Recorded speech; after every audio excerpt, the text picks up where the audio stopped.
आप सभी को सुंदर शरद पूर्णिमा की बहुत बहुत बधाई हो। बाबा विश्वनाथ की कृपा आप पर सदा बनी रहे। आ गया शरद पूर्णिमा की रात्रि।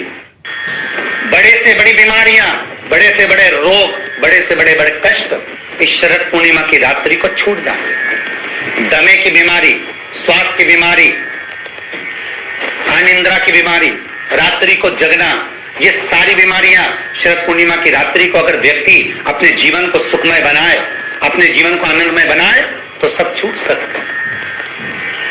शरद पूर्णिमा की रात्रि को पीपल के पत्ते 5 लेकर उसके ऊपर खीर डालकर रात्रि को खा लेने से महाराज दमे की बीमारी, श्वास की बीमारी रुक जाती है। वो बीमारी बढ़ती नहीं है, उससे कष्ट नहीं होता।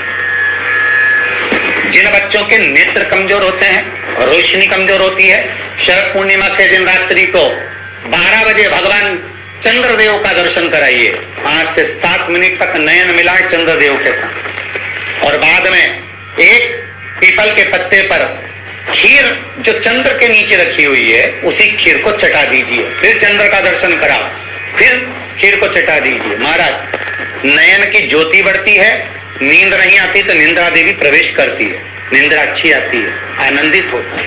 महाराज जिस व्यक्ति के शरीर में गांठ पड़ जाती हो, शरीर काला पड़ जाता हो, चट्टे पड़ जाते हो या दांत खाज खुजली हो जाता हो, उसके लिए भी शरद पूर्णिमा की रात्रि को 12 बजे महाराज भगवान चंद्रदेव के लिए 21 दिए जलाए जाते हैं। उस 21 दिए की कालोज एक थाली में इकट्ठी करी जाती है। कालोज को इकट्ठी कर शरीर में गाय के घी के साथ में जहां जहां जगह पर चट्टे हैं, गांठ है, वहां लगाया जाता है। उसको 5 या 7 दिन लगाइए। उसके बाद में रोज प्रतिदिन लगाने के आधे घंटे बाद स्नान कर लीजिए, आराम लगना प्रारंभ हो जाता है। महाराज आज शरद पूर्णिमा की रात्रि से लेकर कार्तिक पूर्णिमा की रात्रि के बीच में जो दामोदर भगवान का, कृष्ण का, शिव का मंगल आनंद करेगा, अभिषेक करेगा, पूजन करेगा, स्मरण करेगा, उसके सारे दुख दरिद्र दूर हो जाएंगे। रात्रि को आप बड़े प्रेम से खीर बनाओ, चंद्रदेव की साक्षी में रखो, भोग लगाओ भगवान श्री हरि को। बन सके अगर लक्ष्मी की कमी है, लक्ष्मी नहीं आ रही है, व्यापार नहीं चल रहा है, तकलीफ बहुत ज्यादा है, घर में कष्ट है, कर्जा ज्यादा है, तो एक तांबे के कलश के ऊपर, तांबे के कलश में पानी भरना, कटोरी रखना, उस पर लक्ष्मी जी की मूर्ति रखना। लक्ष्मी जी की मूर्ति नहीं हो तो चांदी का सिक्का रखना। उसके सम्मुख में आप 31 दीपक 31 दीपक घी के लंबी बाती के जला दें। महाराज एक एक कमल गट्टा उस 31 दिए के अंदर डाल देना और लक्ष्मी जी का पूजन करना, लक्ष्मी जी का स्मरण करना, खीर का भोग लगाना, पान के पत्ते पर खीर रखना, 5 पत्ते पर खीर का भोग लगाना और माता लक्ष्मी से विनती करना।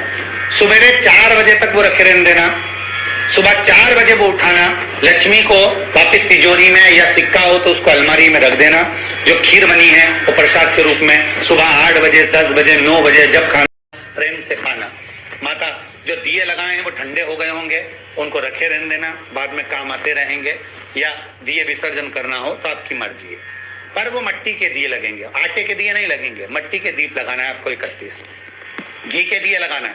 लक्ष्मी जी का पूजन करो, कंकु, चावल, हल्दी, मोली से, सब तरह से। शरद पूर्णिमा की रात्रि को सुख मिलेगा, आनंद मिलेगा, लक्ष्मी की वृद्धि होगी, कार्य सिद्धि होगी। दूसरा क्रम, अगर कार्तिक पूर्णिमा हो, शरद पूर्णिमा हो, ये दोनों पूर्णिमा पर शरद पूर्णिमा के दिन आप शाम को प्रदोष काल के समय 4:30 बजे से 6 बजे के बीच में 1 लोटा पानी, उसमें 5 बेलपत्र रखकर, 1 कमल गट्टा डालकर भगवान चंद्रेश्वर महादेव के नाम से भगवान शंकर को चढ़ा दीजिए।